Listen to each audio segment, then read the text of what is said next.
Hello, everyone, and welcome to this week's edition of Ask Coach Marie. I'm Marie O'Neill, founder of Padma Life Coaching, and your host on this series.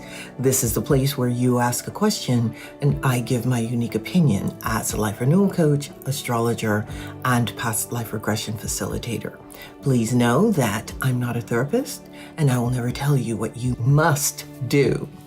Each week on Friday, a new video is released with me answering 2 questions from the viewers. In addition to those questions, I talk about various other life renewal topics. Let's go ahead and get started with the questions for this week, which is, by the way, the first week in February of 2026.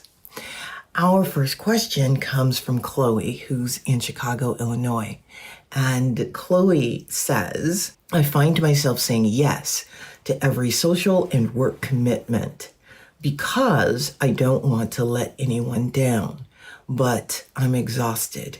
How do I say no without feeling like a bad person? This is a good question, Chloe. And there's a couple of things that you can do. Number one, looking at how you view the situation. Basically, you're looking at it from the outside, from the other person's perspective, and you want to start looking at it from your perspective. And what I mean by that is you're looking at how you affect others, and you're making an assumption that you're letting people down if you don't say yes. And at the same time, your internal guidance system is telling you when to say no and when to say yes. This is not just for your own well-being. And when I say well-being, I mean for your body, mind, and spirit. It's also good for the other person who you are saying yes to all the time. What are you teaching them? Why are you in their life?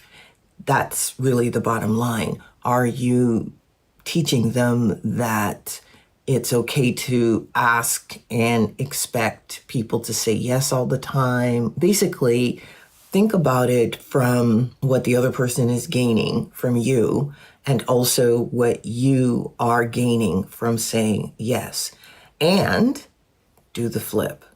What is actually happening that is detrimental to the other person and what is detrimental to you? This may help you with the question of feeling bad because you're letting someone down. If you look at it from the big picture, each of us has a role to play in another person's life, including our own, of course. And what is our role in that person's life? What is it that your being actually needs? It knows what the big picture is. You don't. When it comes to saying no to help yourself stay in balance, look at it from the big picture. Look at it from what are you gaining and what is detrimental for you and also for the other person. Let me know how you are getting on with this. It's one of those issues that I think a lot of people are dealing with, not wanting to say no to others. Let's move on to the topic for this week, which is really based on the question that Chloe just asked. The life renewal topic this week is about boundaries, protecting your peace in a high demand world. When you want to protect your peace or protect who you are, you have to get clear on a few things. One, you have to get clear on your boundaries. You have to get clear on what you value in the world.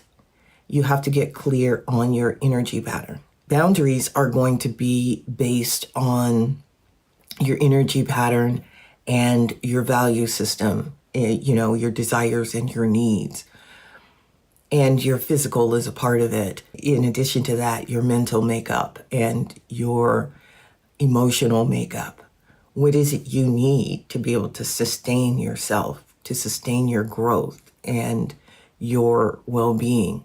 There are times when you have to push, when you have to get things done, when you have to say yes, when you're just exhausted, but you know it's something important and you really need to get it done. That's fine.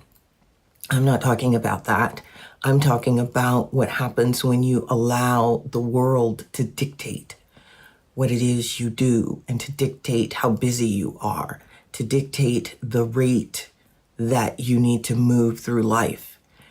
That rate may not mesh well with your internal compass or your guidance system. And you have to be okay with quieting yourself. And when I say quieting yourself, yes, quiet your mind, but you also have to quiet the body too and find ways to ground yourself. This is going to help sustain you. If you can ground yourself in the earth energy just by being out in nature, that's going to help you a tremendous amount to be able to know what is right action for you. Because bottom line, you really do need to know what's right action for you. It may be different than another person. Usually it is. And if you know what your value system is, that also is key with helping you to determine what to say yes to and what to say no to. It's okay also to say maybe. If somebody's asking you to do something, you can say, you know what, I need to check my calendar, or I'm not sure if I'll be able to do it. Let me get back to you on that. It's not a no, and it's not a yes. It actually will make it easier for you to then step back and assess whether whatever it is you're being asked to do will work for you. If it doesn't work for you, find a good way to say no. This is a muscle that has to be built. You can say no without feeling bad about it. You can say no with the intention of acting in your best interest and in the other person's best interest. So anyway, that is the topic for today. I'd love for you to comment below on how you are navigating the fast pace of your life, if you do have a fast pace. All right, let's move on to the second question for today. Our second question comes from David, who is in Toronto, Ontario, Canada. Hello, Canada.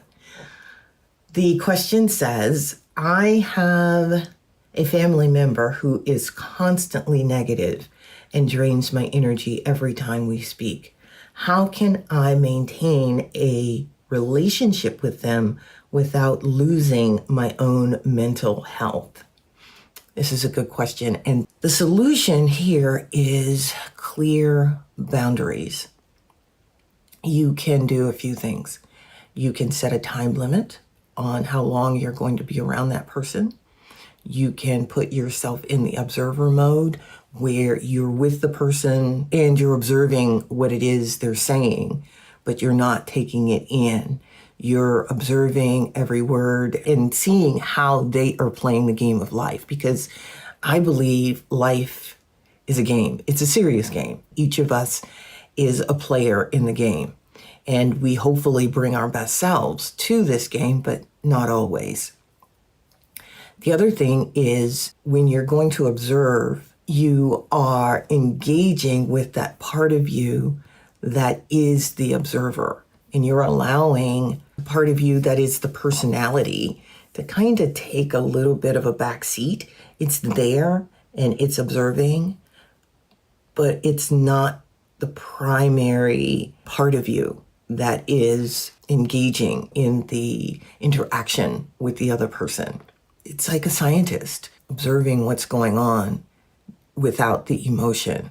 And so this will also help you to not be triggered emotionally by what the other person is saying. That's one way you can do it. Another way is to set a boundary with the person and let them know how you feel about your interactions with them, and do it in a compassionate way, because they may not know what it is they're doing or how what they're saying is affecting you. So you'd want to do it in a good way and let them know how it is affecting you, how you're receiving what it is they're saying to you. With this, you may want to consider letting them know what the consequences are if they don't stop. And the consequences can run the gamut. It can be, I'm only going to spend a certain amount of time with you, or I'm not going to be able to hang out with you, or something else. I mean, you'll be able to figure that out. That if the person doesn't stop the behavior, you will have to follow through with whatever it is you have said the consequences are if you go that route. Let me know how this is working for you, how you're getting on, if you're trying any of the suggestions and how they are working. I'd love to hear from you. Put a comment below or send me an email. All right, we have come to the end of this episode. Thank you very much for spending your time watching this video. Please like and subscribe and click the little bell so that, if you haven't clicked the bell or you haven't subscribed, please go ahead and do it so that you can be notified when new videos are released, and also so that these videos can be spread through YouTube to other people who may benefit from them. I thank you. If you'd like to learn more about the offerings that I have, please check out my website, padmalifecoaching.com. If you'd like to learn more about me and how I have been traversing this life, how I've worked through some of the trauma that I've experienced, check out my book, And the Lotus Opened, a Memoir. You can find that book anywhere online books are sold. In it, I pretty much go through my life based on how I grew up, what I had to work through, how I worked through it, in hopes that it gives you a bit of a roadmap that you can use for yourself, or at least edit to help you traverse this life, because, we all need support. And if you'd like to send me a question, send it to padmacoach@icloud.com. That's padmacoach@icloud.com. And I do have a Substack page.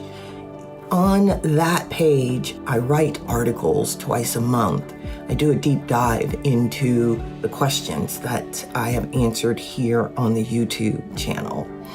Over there, of course, it's unlimited how long articles can be, and I like to keep this one short. So anyway, check out my Substack page. The link is in the comment section. I will see you back here next week. Bye-bye.